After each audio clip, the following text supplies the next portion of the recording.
Bienvenidos nuevamente, amigos televidentes, a su programa Viva Mejor. Hoy les traigo en la sección de entrevista, no una entrevista, sino más bien un desarrollo personal en el que vamos a aprender muchas cosas. En estos tiempos, lo que está desatado, lo que está de moda, la enfermedad de moda de este verano es un rotavirus que está dando con vómitos y diarrea. ¿Okay? Generalmente es autorresolutivo. ¿Qué quiere decir esto? Que se va en 2 o 3 días, pero el primero y el segundo día de esa infección, que generalmente es viral, aunque puede ser también bacteriana, la pasa uno muy mal, porque el vómito es recurrente y la diarrea también es recurrente, y entre las dos cosas uno se deshidrata rápidamente. Ya vamos a ver un poco qué peligrosa o qué tan peligrosa es la diarrea, ¿no? Hay personas, las diarreas son evacuaciones líquidas. Hay personas que llegan a la consulta de medicina familiar y nos dicen que ellos constantemente tienen diarrea. O sea, que por lo menos 2 o 3 veces a la semana, o que tienen periodos donde tienen diarrea, y es bastante normal, que no se deshidratan ni nada, cosa que es mentira, ¿no? Pero vamos a hablar poco a poco de todo esto. Lo primero que les quiero decir a esos pacientes y a ustedes, amigos televidentes, es que no es normal que una persona tenga diarrea constantemente. Eso es algo patológico y hay que estudiarlo. ¿Por qué? Porque sí hay daños en el cuerpo cuando uno pasa mucho tiempo con evacuaciones líquidas. ¿Qué es la diarrea como tal? La diarrea es el aumento en las evacuaciones y normalmente con una consistencia distinta a la pastosa normal. Las heces, ¿cómo deben ser? Y disculpen lo descriptivo que voy a hacer, pero no hay otra forma de presentarlo. Las heces tienen que ser de colores marrones, no tan oscuro y tampoco tan claro. ¿Ok? Debe ser pastosa, consistente pero no dura. ¿Ok? Consistente pero no dura. Es decir, que ustedes no sientan dureza cuando sale del sistema digestivo, ¿no? Por el canal anal. Entonces, y deben ser en cantidades moderadas. Es decir, no poca, tampoco muchísimo, pero una cantidad moderada es una cantidad importante, ¿no? ¿Cada cuánto se debe evacuar? Bueno, lo más sano, lo más recomendable sería después de cada comida. Eso sería como lo más lo más normal, lo más común o lo más sano, lo más óptimo. Pero no es lo que más ocurre. Lo que más ocurre que entra dentro de la normalidad es que evacuemos una vez al día. Hay personas que logran evacuar 2, hay personas que logran evacuar 3 y hay personas que evacúan incluso más veces, pero son las menos. Pero si evacuamos una vez al día, estamos en un ritmo normal de evacuación. Entonces, hay 2 maneras en que las evacuaciones son patológicas, que es que disminuya ese número de veces o que aumente ese número de veces. Entonces, si disminuye ese número de veces, estamos hablando de estreñimiento. Y el estreñimiento es tan malo como la diarrea. El estreñimiento también trae cambios morfológicos, fisiológicos y patológicos en nuestro cuerpo, y no debemos dejar que sea lo normal. Es común y muy común que cuando uno sale de su entorno cotidiano, es decir, que se va de viaje, especialmente si llega a casa de otras personas, ¿ok? Las evacuaciones disminuyan e incluso podemos pasar hasta 24 horas sin ir al baño, pero no podemos pasar más de un día sin ir al baño. Si nosotros no vamos un día al baño, tenemos que ir al otro día. Tenemos que provocar la evacuación. ¿Cómo se provoca la evacuación? Bueno, primero comiendo, porque si uno come y bebe en cantidades adecuadas, siempre vamos a provocar evacuación. Si nos cuesta un poco evacuar, podemos probar con lácteos. Los lácteos, la leche, el cereal con leche, los quesos, la mantequilla, aumentan un poco el peristaltismo y también estimulan la evacuación. Y si realmente nos está costando, es decir, que pasan más de 3 días sin ir al baño, podemos probar beber aceite, aceite de oliva, por ejemplo, para poder facilitar la evacuación. Si no, ya tenemos que recurrir a los enemas. ¿Qué son los enemas? Los enemas son unos dispositivos que se introducen por la cavidad anal y tienen una sustancia que ayuda a evacuar de inmediato. Es decir, ayudan a llenar la ampolla rectal y la vacían con todo su contenido. Y es recomendable no usarlo mucho porque el cuerpo puede acostumbrarse a usar enemas. Pero sí hay que usarlo de vez en cuando. Si llegamos a 4 o 5 días sin evacuar, hay que hacer uso de enemas, especialmente si mientras más pequeños sean. Los bebés no pueden pasar muchos días sin ir al baño y los ancianos tampoco, porque tanto los bebés como los ancianos pueden tener problemas de motilidad en el intestino grueso y eso hay que evaluarlo con un gastroenterólogo, que es el que nos va a decir si esto es, cómo podemos solucionar este tipo de problemas o si lo presentamos. ¿Okay? Tenemos que estar claros en que el estreñimiento es algo que hay que evitar. ¿Por qué? Porque crea, en primer lugar, inflamación del colon. En segundo lugar, puede crear pujo, es decir, sensación de siempre tener ganas de ir al baño aunque no se haga nada. Tercero, impactación fecal, es decir, se puede quedar un pedazo de las heces incrustada en el intestino grueso, podrirse e inflamarse. ¿Okay? También puede ocasionar ruptura anal, fisura anal, ¿okay? Hemorroides, sangramientos. Entonces, claro, es desagradable. El estreñimiento es algo con lo que debemos luchar. Pero, y esta es una de las alteraciones o patologías de las evacuaciones. La otra es todo lo contrario, que es de hecho con la que comenzamos a hablar el tema, porque estamos hablando precisamente del rotavirus que está dando diarreas y vómitos. Entonces, las evacuaciones líquidas son evacuaciones diarreicas. Las evacuaciones diarreicas tienen 2 características, que son de consistencia pastosa muy suave a líquida y que aumentan en número de veces. Ok, tienen que darse las 2 condiciones. Es decir, si uno tiene una evacuación líquida, una sola, la podemos considerar una diarrea muy aguda, pero no como un síndrome como tal, sino que algo cayó mal o una intoxicación alimentaria puede también darnos una sola evacuación diarreica.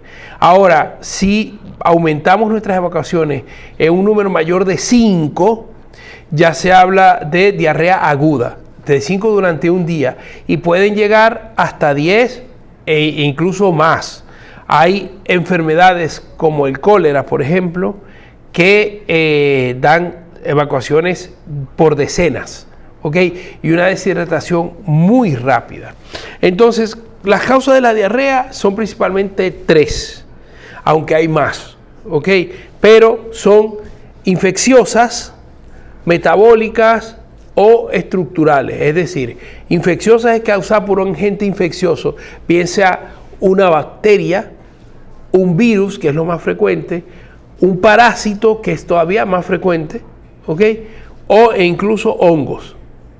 Luego hay diarreas metabólicas, que puede ser por desequilibrio del cuerpo, puede ser por ejemplo, la diabetes a veces provoca evacuaciones líquidas, ¿ok?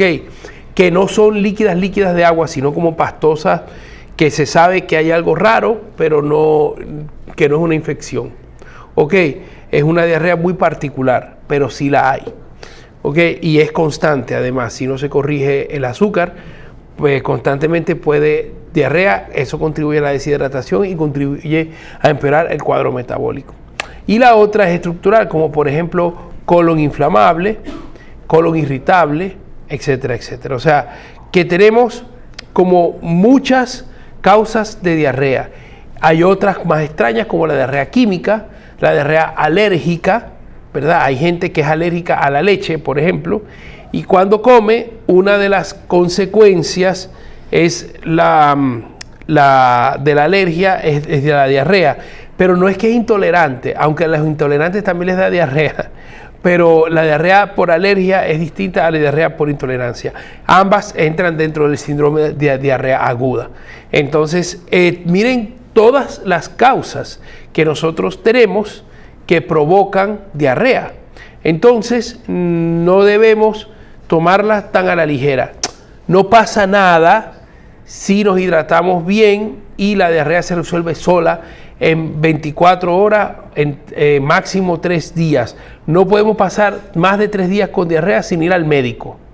Y si son más de 10 evacuaciones al día, debemos ir inmediatamente, porque nos podemos deshidratar. Y ya vamos a hablar de las consecuencias de la deshidratación, que son muy malas y además muy comunes. Y hay personas que viven en deshidratación y no lo saben. ¿Okay? Y eso es malo para su organismo y contribuye a muchas cosas malas en nuestro cuerpo. ¿Okay? ¿Dónde es más probable que nos contaminemos o se nos origine la diarrea? Señores, comiendo en la calle. Normalmente, no digo que haya sus excepciones, la comida en la casa está bien elaborada, bien preparada, bien descontaminada. ¿Okay?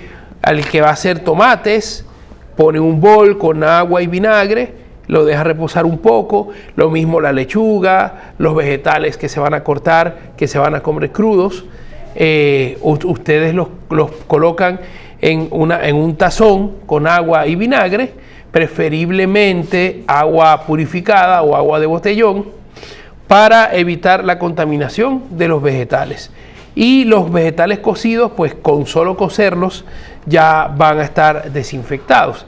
Sin embargo, en la calle es muy normal que aunque la comida sea caliente, aunque la comida sea más bien servida, nos contaminemos.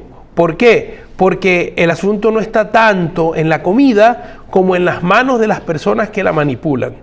Y como nosotros no tenemos control de esto, pues es muy probable que nos contaminemos y es muy normal que nos contaminemos.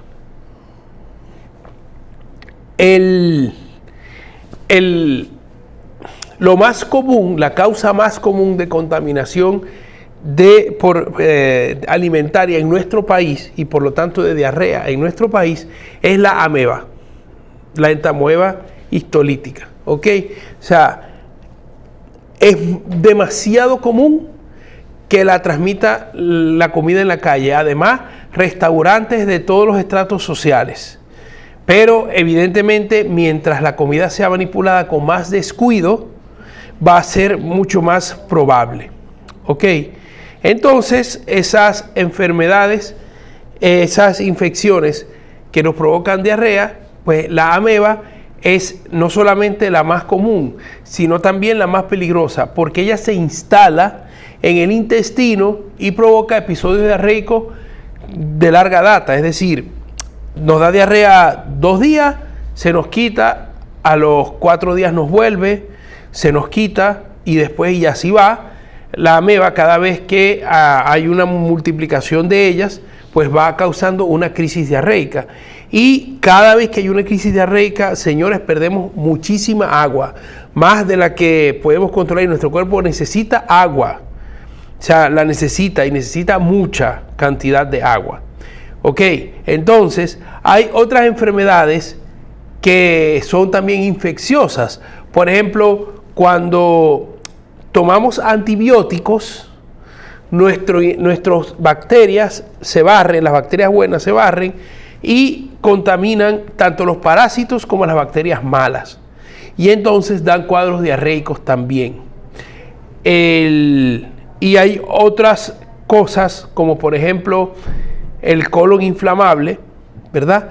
Que uno lo puede ver haciéndole una biopsia al intestino, como ese colon simplemente es así, o sea, es un colon que da diarrea. Y por lo tanto, tenemos que estar preparados para vivir con él y hacer que seamos lo más sano posible. Como dije, otras causas de diarrea también son las alergias y las intolerancias. Cuando uno es intolerante al gluten, cuando uno es intolerante a los lácteos, lo primero que lo nota es en las evacuaciones líquidas. Cada vez que como pan, cada vez que tomo leche, cada vez que me preparo un cereal, cada vez que tomo café con leche, tengo que ir inmediatamente al baño. Podemos estar en la presencia de una intolerancia o de una alergia y hay que tratarla porque eso es muy sencillo de solucionar para vivir pues, de una manera más adecuada. ¿Ok?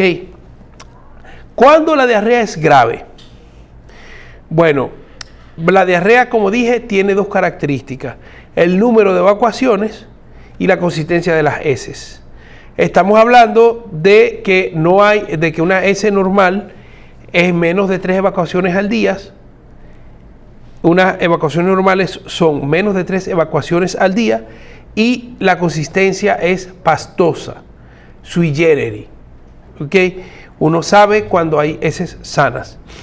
Luego, si las evacuaciones son entre 3 y 10 y es poco pastosa, entonces ya estamos hablando de una diarrea aguda, pero de moderado cuidado.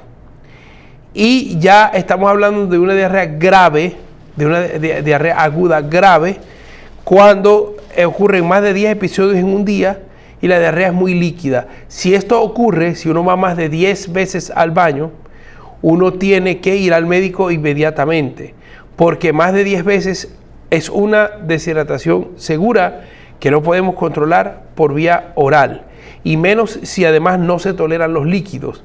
Hay personas que tienen virus que provocan al mismo tiempo diarrea y vómito. Por lo tanto,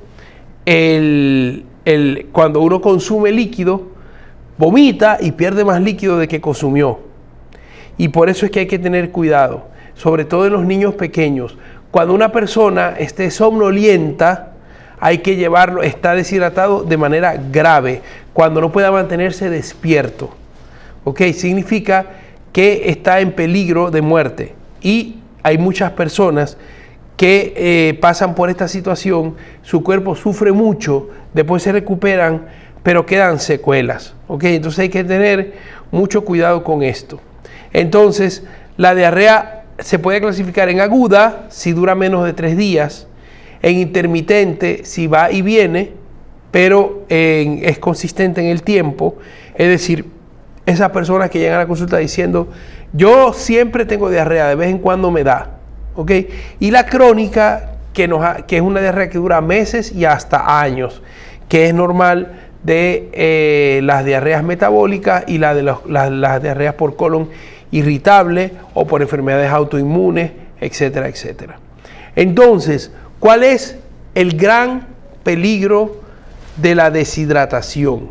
Porque la diarrea solo es peligrosa porque provoca deshidratación. Antes de hablar de este tema, quiero hablar de algo que se me había olvidado y que es muy importante, que es la flora bacteriana. ¿Qué es la flora bacteriana?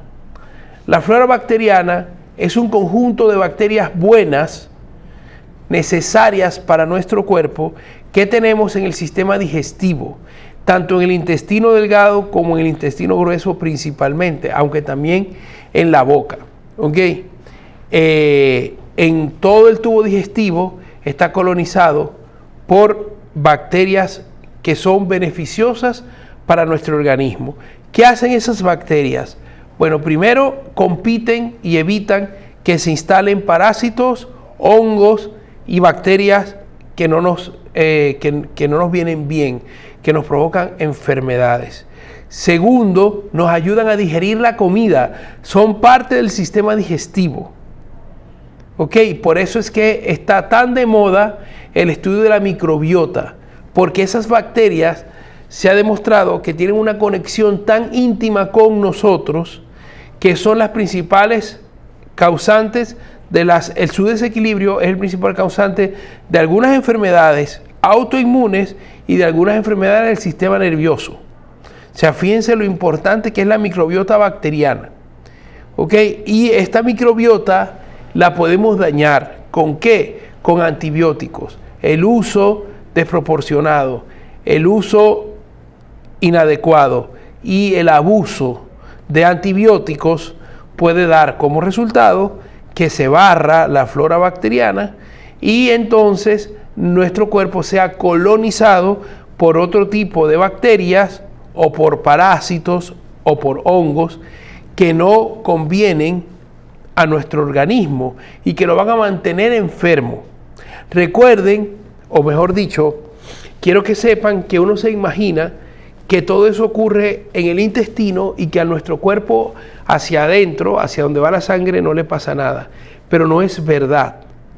Las bacterias, tanto las buenas como las malas, los parásitos, los hongos, todos los microorganismos que conviven en nuestro cuerpo,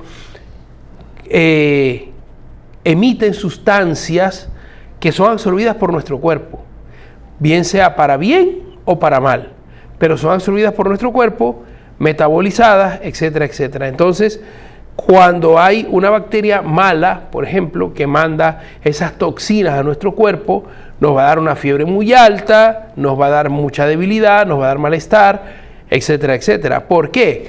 Porque aunque no esté en la sangre y no tengamos una sepsis bacteriana, con las toxinas que ellas despiden y que nuestro intestino absorbe, es suficiente para causarnos un daño que puede ser de gravedad. Entonces, ¿qué es lo peor que puede pasar con la diarrea? ¿Qué es lo peor que puede pasar con el vómito? Lo peor que puede pasar es que nos muramos. Eso es lo peor que puede pasar. Pero por deshidratación. Entonces, ¿qué es la deshidratación? La deshidratación es la pérdida de agua del cuerpo. Y mientras más pequeño uno es, más agua necesita el cuerpo. Entonces, un bebé recién nacido necesita muchísima agua. Un anciano necesita una cantidad de agua menor que la que necesita una persona adulta, o un joven o un adolescente. Pero, ¿cuánta agua se necesita tomar en el día? Hay una fórmula que se la pueden calcular en la consulta, donde ustedes dan su peso y su altura, y se le va a calcular exactamente los litros al día de agua que necesitan tomar. Pero se ha hecho un promedio. El promedio son 2 a 3 litros al día. En países tropicales como el nuestro debemos acercarnos más bien a los 3 litros y si hacemos deporte a los 4 litros. Ok, esto nos parecerá un poco exagerado. 4 litros al día, ¿quién toma 4 litros al día? Es verdad que lo toman muy pocas personas, pero si haces ejercicio es necesario, y si haces ejercicio tu cuerpo mismo se bebe 1 litro de agua sin problema, si el ejercicio es duro, pues, ¿no? Si es extenuante. Entonces, o sea que tu cuerpo sí busca recuperar esa agua, pero luego hay un momento en que tu cuerpo se equilibra y entonces pareciera que no necesitaras agua, pero el cuerpo puede tener sed, aunque no haya un estímulo de sed en que tú estés, sin que seas consciente de ello. Por eso es que uno tiene que tomar de 2 a 3 litros de agua al día. ¿Por qué? Porque las células para funcionar necesitan agua. Las enzimas para reducir o oxidar los componentes y las sustancias necesitan agua. Las vitaminas y los minerales para funcionar en el organismo necesitan agua. Las toxinas para salir del cuerpo necesitan agua. Y eso es algo que tenemos que tener claro. El cuerpo necesita agua para funcionar y no un poquito de agua, mucha agua. Las células intercambian agua constantemente durante todo el día.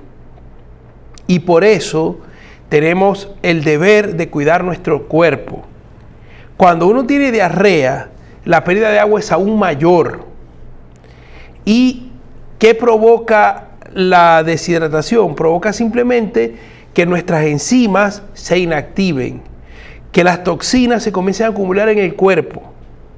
Entonces hay trastornos pues del tipo inflamatorio, que nuestro cuerpo se inflama y vive inflamado.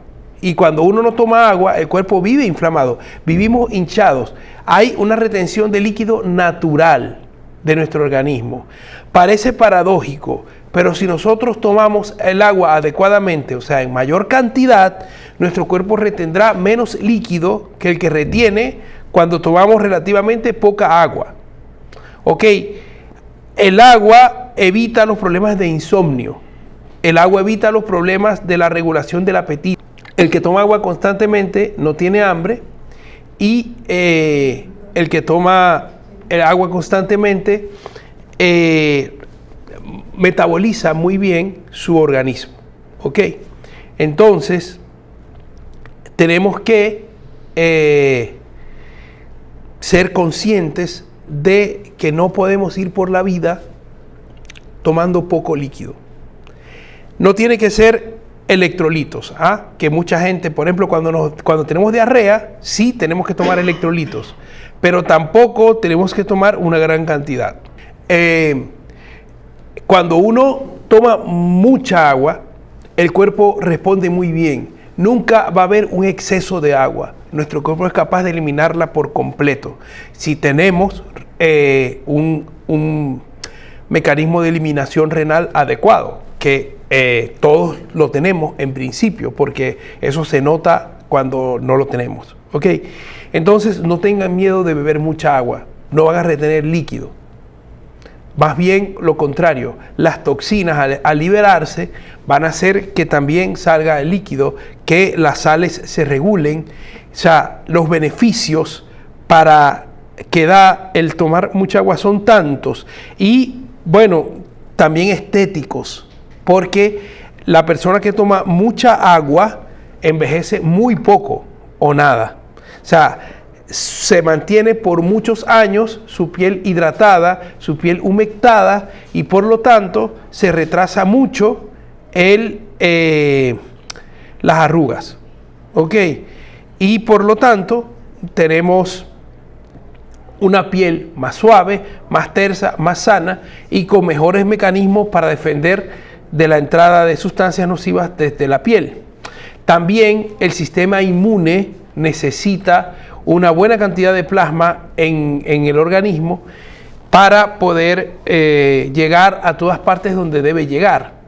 Incluso cuando uno toma medicamentos, si uno toma mucha agua, se asegura de que el metabolismo del medicamento sea adecuado y haga adecuadamente su trabajo. O sea que beneficios tenemos muchísimos. ¿Ok? Y lo contrario es lo que pasa cuando tenemos, por ejemplo, 5 o 6 evacuaciones líquidas, que si no nos hidratamos, entonces como que no tenemos realmente posibilidad de combatir lo que nos está afectando en nuestro cuerpo, ni nada por el estilo. ¿Ok? Entonces tenemos que lograr recordar que cuando tenemos diarrea tenemos que aumentar la cantidad de líquido. Cada vez que yo voy al baño me tengo que tomar 2 vasos de agua. ¿Cuántos electrolitos hacen falta? ¿Se pierden electrolitos? Sí, se pierden electrolitos.